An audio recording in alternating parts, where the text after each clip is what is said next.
Hello, and welcome to Bedtime Stories with Celosia Crane.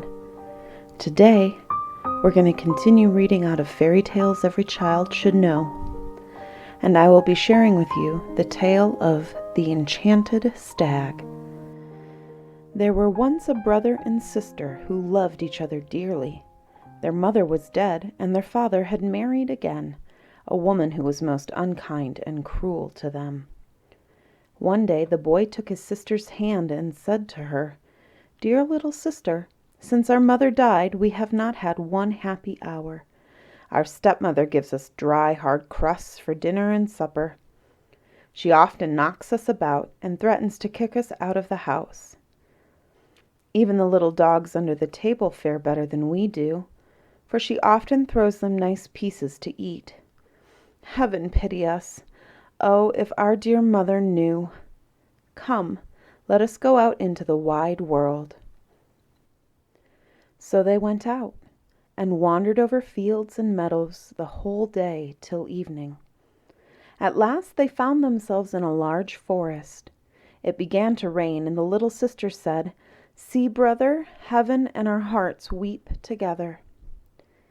At last, tired out with hunger and sorrow, and the long journey, they crept into a hollow tree, laid themselves down, and slept till morning. When they awoke, the sun was high in the heavens, and shone brightly into the hollow tree. So they left their place of shelter and wandered away in search of water. "Oh, I am so thirsty," said the boy. "If we could only find a brook or a stream." He stopped to listen, and said, "Stay! I think I hear a running stream." So he took his sister by the hand, and they ran together to find it. Now, the stepmother of these poor children was a wicked witch. She had seen the children go away, and, following them cautiously like a snake, had bewitched all the springs and streams in the forest. The pleasant trickling of a brook over the pebbles was heard by the children as they reached it, and the boy was just stooping to drink when the sister heard in the babbling of the brook, "Whoever drinks of me, a tiger soon will be." Then she cried quickly, "Stay, brother, stay! Do not drink, or you will become a wild beast and tear me to pieces." Thirsty as he was, the brother conquered his desire to drink at her words, and said, "Dear sister, I will wait till we come to a spring." So they wandered further, but as they approached, she heard in the bubbling spring the words, "Who drinks of me, a wolf will be." "Brother, I pray you, do not drink of this brook. You will be changed into a wolf and devour me." Again the brother denied himself and promised to wait. But he said, "At the next stream I must drink. Say what you will, my thirst is too great." Not far off ran a pretty streamlet, looking clear and bright. But here also in its murmuring waters the sister heard the words, "Who dares to drink of me, turned to a stag will be." "Dear brother, do not drink," she began, but she was too late, for her brother had already knelt by the stream to drink, and as the first drop of water touched his lips, he became a fawn. How the little sister wept over the enchanted brother, and the fawn wept also. He did not run away, but stayed close to her, and at last she said, "Stand still, dear fawn, don't fear. I must take care of you, but I will never leave you." So she untied her little golden garter and fastened it around the neck of the fawn. Then she gathered some soft green rushes and braided them into a soft string, which she fastened to the fawn's golden collar, and then led him away into the depths of the forest. After wandering about for some time, they at last found a little deserted hut, and the sister was overjoyed, for she thought it would form a nice shelter for both of them. So she led the fawn in, and then went out alone to gather moss and dried leaves to make him a soft bed. Every morning she went out to gather dried roots, nuts, and berries for her own food, and sweet fresh grass for the fawn, which he ate out of her hand. And the poor little animal went out with her and played about as happy as the day was long. When the evening came and the poor sister felt tired, she would kneel down and say her prayers, and then lay her delicate head on the fawn's back, which was a soft, warm pillow on which she could sleep peacefully. Had this dear brother only kept his own proper form, how happy they would have been together. After they had been alone in the forest for some time, and the little sister had grown a lovely maiden, and the fawn a large stag, a numerous hunting party came to the forest, and amongst them the king of the country. The sounding horn, the barking of the dogs, the holla of the huntsmen, resounded through the forest, and were heard by the stag, who became eager to join his companions. "Oh dear," he said, "do let me go and see the hunt, for I cannot restrain myself." And he begged so hard that at last she reluctantly consented. "But remember," she said, "I must lock the cottage door against those huntsmen. So when you come back in the evening and knock, I shall not admit you unless you say, 'Dear little sister, let me in.'" He bounded off as she spoke, scarcely stopping to listen, for it was so delightful for him to breathe the fresh air and be free again. He had not run far when the king's chief hunter caught sight of the beautiful animal and started off in chase of him. But it was no easy matter to overtake such rapid footsteps. Once, when he thought he had him safe, the fawn sprang over the bushes and disappeared. As it was now nearly dark, he ran up to the little cottage, knocked at the door, and cried, "Dear little sister, let me in." The door was instantly opened, and oh, how glad his sister was to see him safely resting on his soft, pleasant bed. A few days after this, the huntsmen were again in the forest, and when the fawn heard the holla, he could not rest in peace, but begged his sister again to let him go.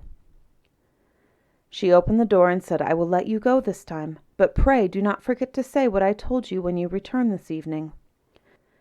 The chief hunter very soon espied the beautiful fawn with the golden collar, and pointed it out to the king, and they determined to hunt it.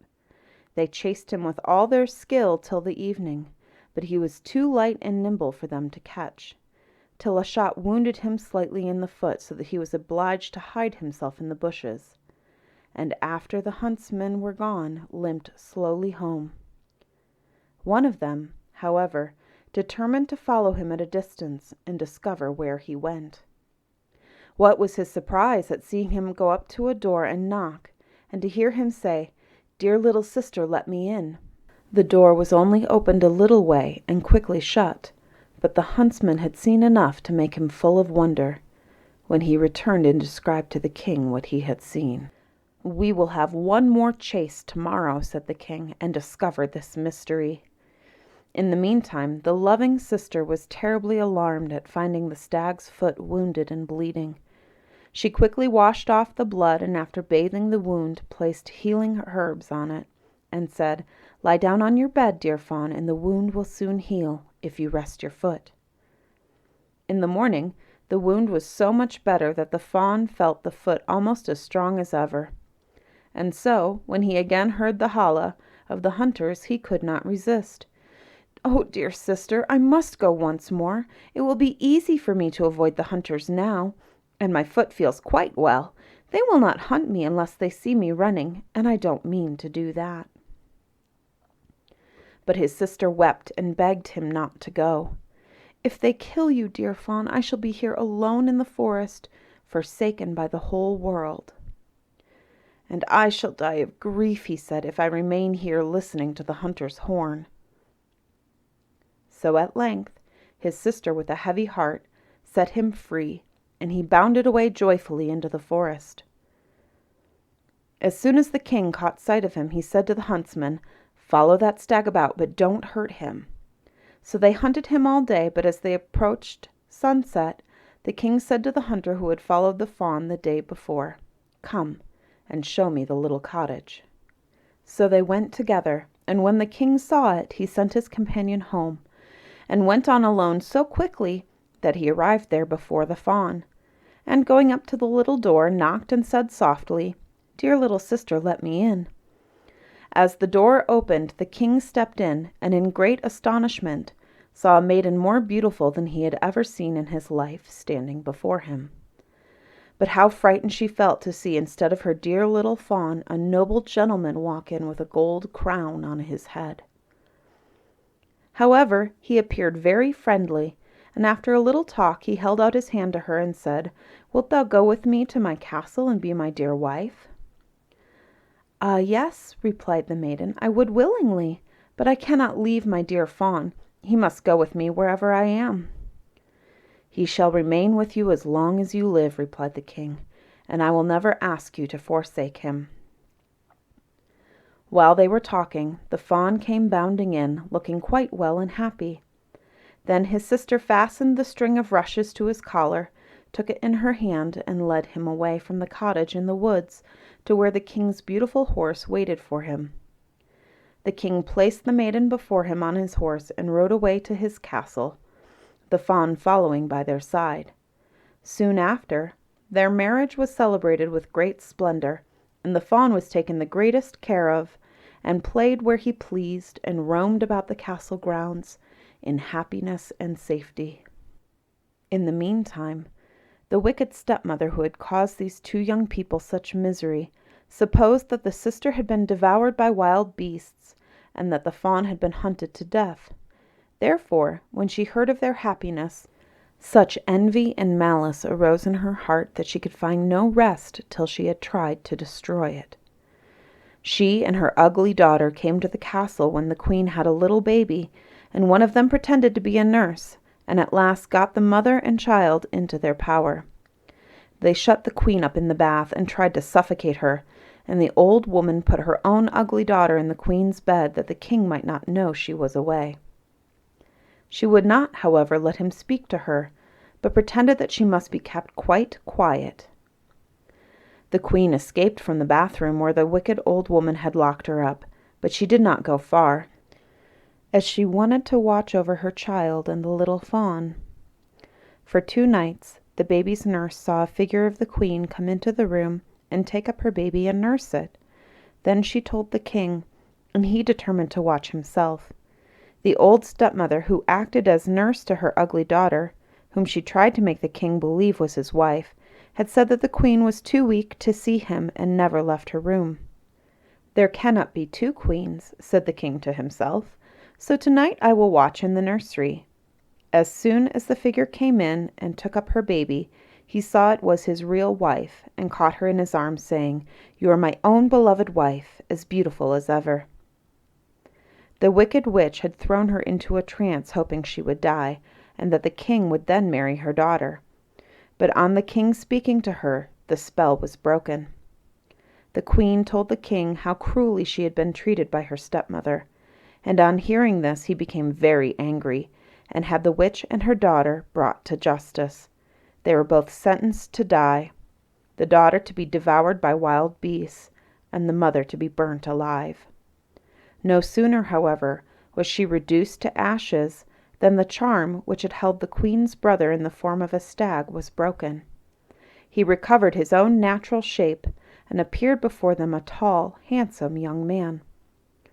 After this, the brother and sister lived happily and peacefully for the rest of their lives. That is the end of The Enchanted Stag. Thank you for joining me for Bedtime Stories with Celosia Crane. I'll see you next week.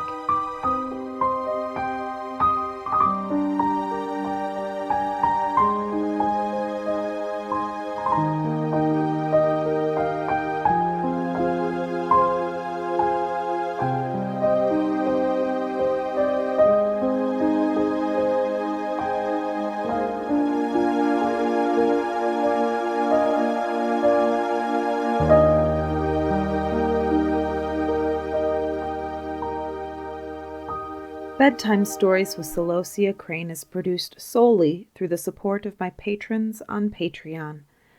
To become a patron for as little as $1 a month, please visit www.patreon.com/Celosia Crane.